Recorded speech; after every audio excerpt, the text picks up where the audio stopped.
It all started with a letter taped to my front door in bold red print. You are in violation of HOA regulation hashtag 3.5B, unauthorized modification of property. Cease activity immediately or face legal action. What modification, you ask? I planted tulips. Tulips, not skulls, not a flamingo army, not a statue of Bigfoot mooning the cul-de-sac. Just some sweet-smelling, colorful tulips. But apparently, Karen, our self-proclaimed HOA enforcer, thought tulips were an act of war. I rolled my eyes and crumpled the letter into a ball. Let her escalate. I've been patient. I've ignored the petty warnings, the nasty looks at community meetings, even the time Karen passive-aggressively mowed half my front yard, but I knew the day would come when she'd go too far. And here it was. 3 days later, a shiny black Mercedes pulled up to my driveway.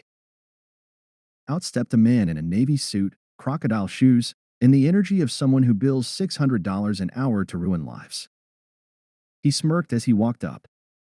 "Mr. Carter," he said, flashing a card. "Lawyer for the Rosefield HOA. I'm here to discuss your non-compliance with property regulations. My client, Ms. Karen Whitlock, has instructed me to begin the first stages of legal proceedings." I couldn't help but grin. Finally. I motioned to my porch chairs. Coffee? Tea? A big slice of humble pie. He blinked. "Excuse me. Before you start quoting laws, do you even know who owns this land?" I asked, pulling out a file folder thicker than a college textbook. He hesitated. "The HOA. Nope. Try again." I handed him the file. Deed. Surveyor's report. Property records. Including look all the land beneath this HOA, common areas included. The developer sold it to me 6 years ago in a private deal when they went bankrupt. Funny how that never made it into the HOA's updated charter. He flipped through the papers, confusion morphing into horror. "Wait, you own all of it," I said, relishing the moment. "Your client, Karen? She's technically leasing the clubhouse from me. Same with the pool. And that parking lot? I've been letting them use it for free." Emphasis on letting. He looked like a man who just realized he'd brought a butter knife to a bazooka fight. I stood up. "So here's what's going to happen. You're going to walk back to that shiny car, drive to wherever you came from, and tell Karen that if she ever sends another threat my way, I'll start charging rent on every square inch she touches." He opened his mouth, then closed it again. With a stiff nod, he turned and left, practically tripping over himself. As the Mercedes disappeared down the street, I sipped my coffee and looked out over my empire of flower beds and chaos. Karen had no idea what kind of storm she just poked. The very next morning, I found Karen on my lawn. Not near it, not adjacent, on it. In full beige-on-beige power suit armor, sunglasses pushed to the top of her head, holding what appeared to be a measuring wheel and a clipboard. She was flanked by 2 HOA board members who looked like they'd rather be anywhere else, maybe even in a pit of rattlesnakes. I stepped outside just in time to catch her barking orders. "That tulip bed extends 4 inches beyond acceptable limits.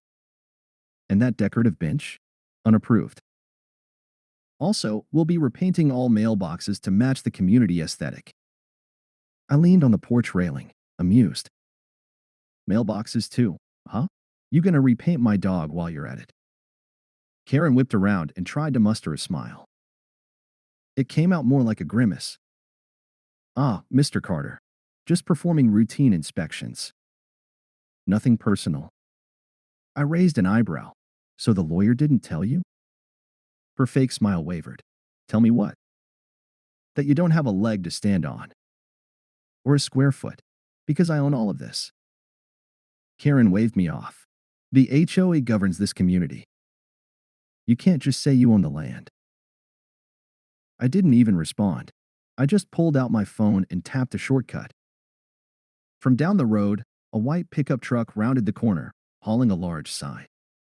It was beautiful, glossy, bold. and very, very official looking. They parked right at the neighborhood entrance. The two workers hopped out, dug into the grass, and installed it on solid concrete anchors. The sign read, "Private property, owned and managed by J. Carter Holdings. Entry subject to terms of use. All HOA agreements are null and void pending review." Karen's jaw dropped so hard I thought she might unhinge it like a snake. "I had it made last night," I said, sipping my coffee. "Thought it might come in handy." The two board members took a few steps away from Karen like they just realized she was a ticking embarrassment bomb. One of them, a balding guy named Dennis, cleared his throat. "Wait, you own the land under the HOA? Like, the land under our houses?" I nodded. "Not the homes themselves, but the land, easements, common areas, drainage systems, yeah. All that juicy foundation stuff." Karen was trembling now, her face red and her grip on the clipboard visibly tightening. "You can't, this is illegal. I'll contact the county. The mayor.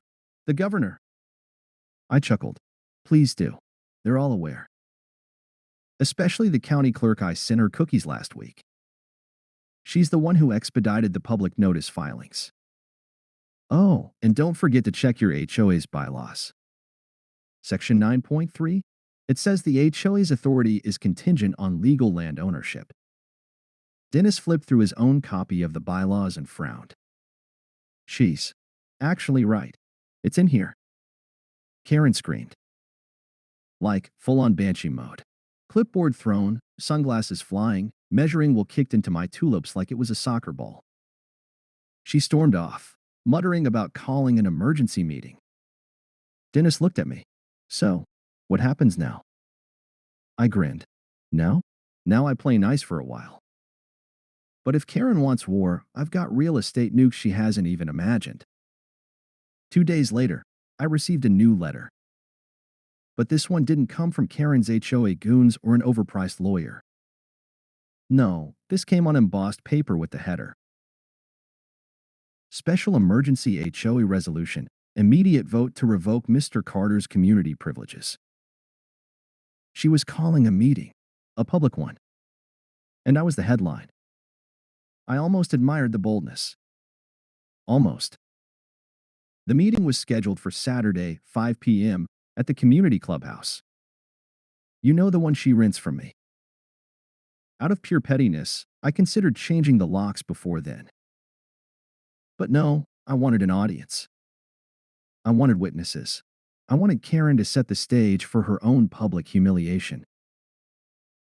So I RSVP'd with a big red yes and brought snacks. Popcorn, to be specific. Extra buttery.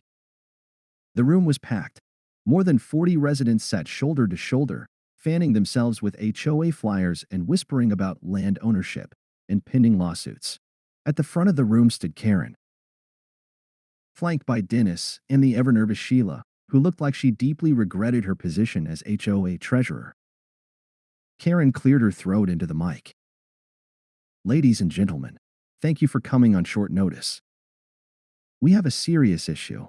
Mr. Carter, who is in clear violation of numerous community guidelines, has taken steps to undermine this HOA and destabilize our neighborhood." She nodded dramatically, like she expected applause. Silence. Then someone whispered, "Didn't he own this place?" Karen heard it, because her eyes twitched like a light about to short-circuit. "We will be holding a vote," she continued, "to revoke Mr. Carter's privileges. Access to amenities, pool rights, event participation. This is entirely within our jurisdiction as outlined in." I stood up. "Actually, it's not." All heads turned. I walked to the front, pulled out a folder, and handed copies to Dennis and Sheila. Karen failed to mention, I said to the crowd, that she never filed the HOA's amended charter after the developer's bankruptcy, which means, legally, the HOA's current power structure is invalid. More murmurs. A couple gasps. Karen opened her mouth, but I raised my hand. "I've already filed with the county. Effective next week, The current HOA board will be dissolved, pending community re-election with landowner oversight. Which, in case anyone missed it, I pulled out one more document, the crowd leaning forward as I read aloud. J. Carter, majority landholder of the Rosefield Estates community grounds and common areas, hereby exercises the legal right to restructure community governance. Dennis nearly dropped his copy. Sheila sat down with a stunned thud. Karen? Oh, she exploded. This is a setup. Fraud. You're manipulating everyone. You planted those tulips as a trap. Now the popcorn came out. I popped a few into my mouth and smirked. Karen, you just tried to throw a man out of a clubhouse he leases to you. And now you're mad that people found out. Someone in the crowd stood up Angela from Lot 17. Honestly, I'm tired of Karen writing me up for loud wind chimes. I vote we elect a new board. Seconded, yelled a guy from the back. A chorus of agreement filled the room. Someone started clapping. Then more joined in.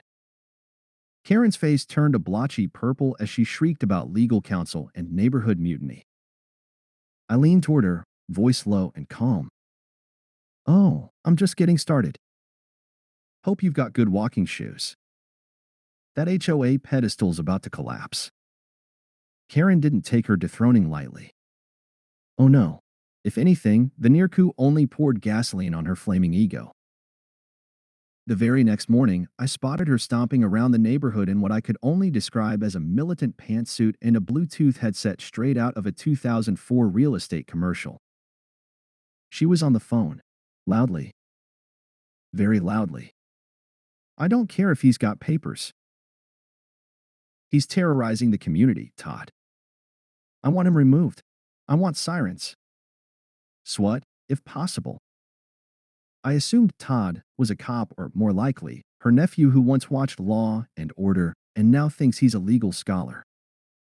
Either way, I didn't care. I had my documents in order. My popcorn stash was restocked. By noon, a black and white patrol car rolled into the neighborhood. Karen practically sprinted across her lawn waving her arms like she was directing air traffic. There. That's him. That's the man illegally occupying community land. The officer stepped out, cool and collected. Mid-30s. Tall. Sharp. He looked around, confused. Ma'am. The man standing on his own front porch. Yes, she shrieked, flailing like a panicked inflatable tube man. He's a threat. He's reorganizing the HOA. The officer turned to me. Mr. Carter. That's me. ID. I handed it over without hesitation.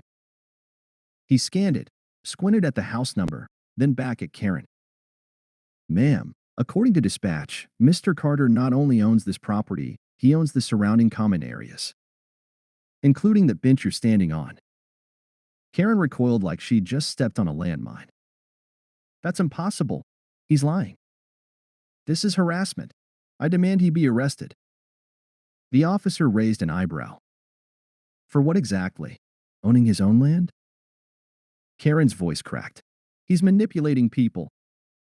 Ruining the HOA. The officer sighed and looked at me. Is there a formal complaint against her? Not yet, I said, but after the stunt she pulled trying to revoke my rights in that mailbox she spray-painted with traitor last night, I'm thinking about it. Wait, she did what? The cop asked. Karen froze. I pulled out my phone and hit play. A video popped up. Night vision. Grainy, but unmistakable. Karen. Hoodie. Spray can. My mailbox now featuring the word TR8TR in bright red paint. The officer stared at it, then stared at her. Ma'am, you just admitted to that? I didn't. That could be anyone. That's not even me. Ma'am, he said, now pulling out a small pad. You're wearing the same shoes. You posted those on Facebook this morning. Hashtag power walks and power moves. Her eyes widened. Busted. He wrote her a citation on the spot for vandalism and trespassing. Karen snatched the ticket out of his hand and stormed back to her house, muttering about a Karen revolution and lawyer up, baby. The officer turned to me and chuckled. Good luck with her. You're gonna need it. I smiled. Oh, I'm not worried. I've got permits, paperwork, and a patience level set to petty. She's the one who should be worried. After the police visit and HOA board collapse, you'd think Karen would take a hint, retreat into her home, and nurse her bruised ego with chamomile tea and reruns of Judge Judy. But nope. Karen went full scorched earth. I got served again. This time, Karen filed a civil lawsuit claiming I'd unlawfully seized community property, defamed her character, and caused emotional distress via architectural noncompliance. I had to read that one twice. Her lawyer? None other than Brian G. Altman, attorney at law whose TV ad literally ends with the slogan, I fight loud. I fight proud. I don't do refunds. Cute. The court date was set. Small claims. I showed up in a suit and tie with every deed, permit, and HOA document from the past 15 years neatly labeled in a binder. Karen walked in wearing a cape. A cape. Red, velvet, and trailing like she was auditioning for an off-brand villain in a Disney Channel original movie. She strutted to the plaintiff's table, dropped a manila folder with all the confidence of someone who hadn't read a legal document since 1998, and glared at me like I'd personally deflated her tires. The judge, a no-nonsense woman with reading glasses and a zero-tolerance policy for theatrics, looked at the case summary, then at Karen. Ma'am, she said slowly, you are suing Mr. Carter for owning his land? Karen stood. Not just owning, Your Honor. Weaponizing land ownership. He used it to destroy our community values. He mocked our bylaws. He hung a hammock without board approval. The judge blinked. You filed a lawsuit, she said, because the defendant didn't get permission from an invalidated HOA to hang a hammock on land he legally owns? Karen opened her mouth. The judge raised a finger. Don't answer that. Mr. Carter, do you have documentation? I slid my binder across the table like it was Excalibur. She flipped through it, nodding, then leaned back. Mr. Carter, everything checks out. Not only do you own your lot and the common areas, you also inherited community control after the developer defaulted and the HOA failed to recharter. Case dismissed. Karen gasped like she'd just been stabbed by the law itself. Furthermore, the judge continued, MS. Hargrove, your actions, including the attempted illegal eviction, vandalism, and filing a frivolous lawsuit, qualify as harassment. If Mr. Carter chooses to countersue, he'd likely win. I didn't even flinch. I just smiled. Outside the courtroom, I turned to Karen as she stomped toward her car. Oh, one more thing, I said casually. Since you've been renting your lot on a lease-to-own contract through the HOA, and the HOA technically never owned the land. Her eyes darted. I now own your property, Karen. You've been squatting. She froze. I handed her an envelope. 30 days to vacate, or you can buy it from me outright for triple the market price. Her mouth opened, closed, opened again. She looked like Windows 95 trying to reboot. And just like that, Karen, the terror of the cul-de-sac, the queen of citations, was dethroned, disbarred, and, soon, displaced. The next month, I hosted a block party. Free food, live music, a bounce house.